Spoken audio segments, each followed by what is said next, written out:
Okombeka seed school egi nikuja kumaraho biliyoni 3 na miliyoni 200 kandi abebembezi n'abatura bina masikungu entebekanisa egi yaba yahwire neza kongera kubutura ebyo bwegese omuri SHEEMA.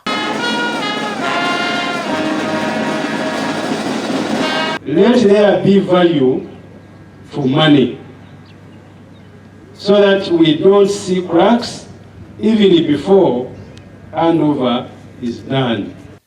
Omuhabuzi wa President Professor Ephraim Kamuntu nagira ngu project egi neza kuyamba abazire obutagwa higuru barukuronda sente zo kushashurira abana babo.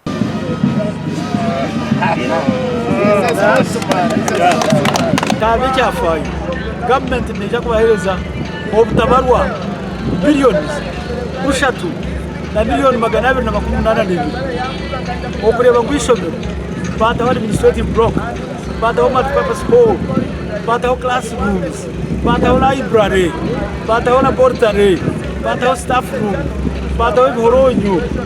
Kamuntu ashabira abantu okushajika project egi kureba ngu yataho entunguka omukyanga kya SHEEMA.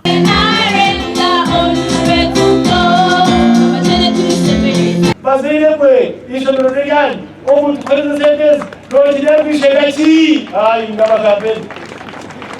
All the money that is spent, whether it is a grant, whether it is from taxpayers, it has to be sanctioned by Parliament through a responsibility called appropriation.